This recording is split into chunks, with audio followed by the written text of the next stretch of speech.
fully just trying to get on the train right now. It's been a long ass day, and it's only another 18 hours, so let's get on this train.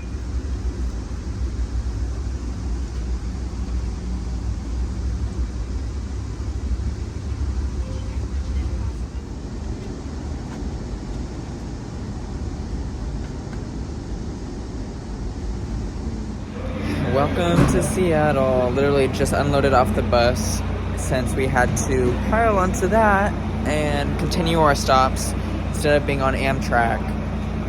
But we made it to King Street Station in Seattle, Washington. Just waiting to be picked up now. So, yeah, it's pretty chill. It's not as cold as I thought it was going to be. And let's keep moving.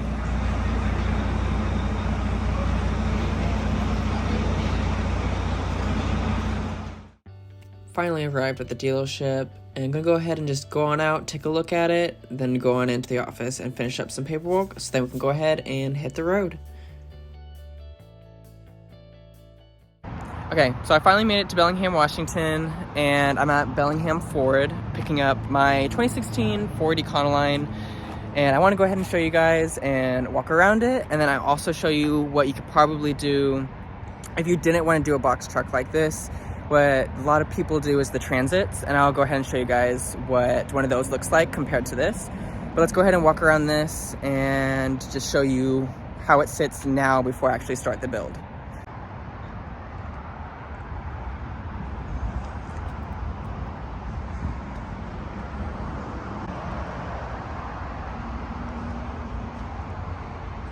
This is a 12-foot box, standing height in it. Storage up top with the wind deflector and pass-through door, which is what I really wanted. And then this back roll-up door right here is actually going to be removed. So let's go ahead and take a look on the other side.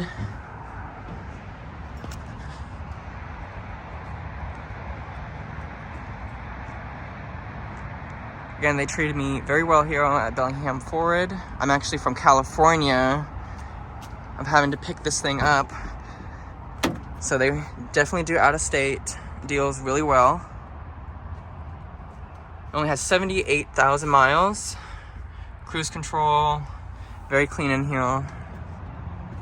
I'm going to walk around. This is a 2024, is what I believe what she said, Ford E-Transit. Long wheelbase, high roof. And I wouldn't have done an electric version of this, but doesn't mean it's not bad. But this is what I would have done if I could get into one of these with gas and all-wheel drive, high roof, long wheelbase. So I'm just gonna go ahead and look at both of these, and you can see the difference between the two and how the build would have been different.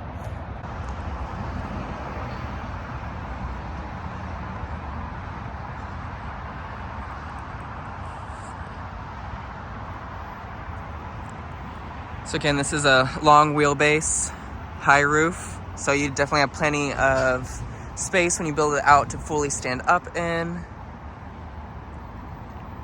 Probably a little bit easier to drive than this guy here, but both are definitely good platforms for going ahead and doing van life and doing your build. Big sliding door,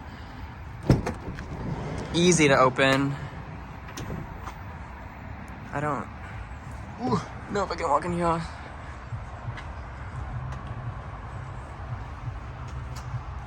And this guy has the big touchscreen. Every leather seats, every option. It's really nice. Maybe one day I'll get one of these, but for now I am more than happy with the big rig over here, the Econoline. Maybe just a little bit more cooler when this is going to be done than the standard Transit, but this is a very nice vehicle. Definitely sounds like a Ford. I like all the storage up front. A couple of those on the side. Pretty much, this would be just like driving a car for me, and for the size of it. Only 556 miles. So I am 5'7", a little under 5'8", and obviously I have so much room for like just to stand up. And so even with insulation, all the shiplap you're gonna put in or whatever, you're gonna have more than enough space in here. Though you cannot, from side to side, probably lay across without taking off the panels or doing some bump outs.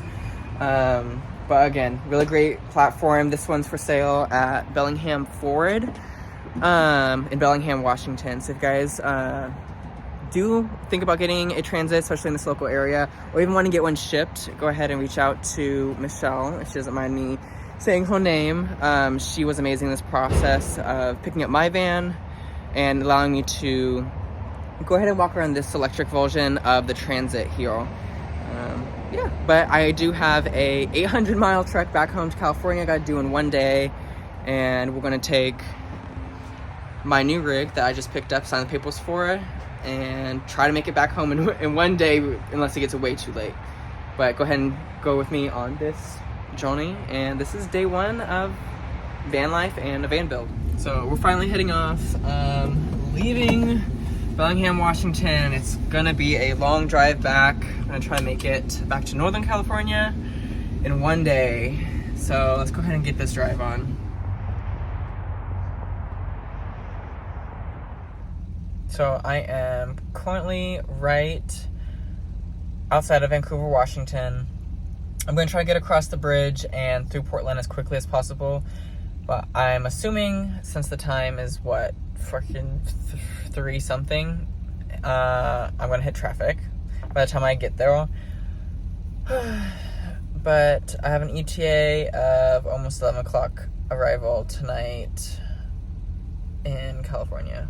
So let's just try to get there and get done with it.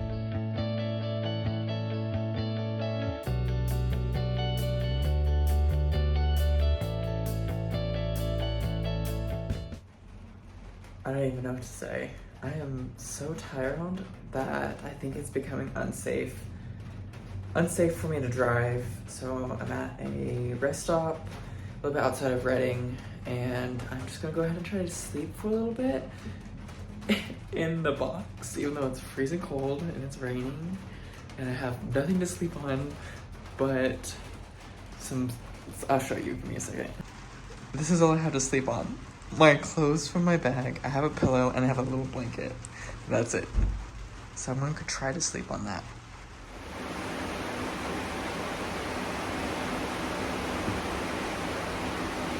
Good morning.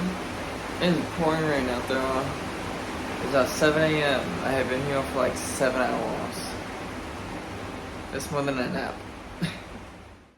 And with that, I went ahead and made it home.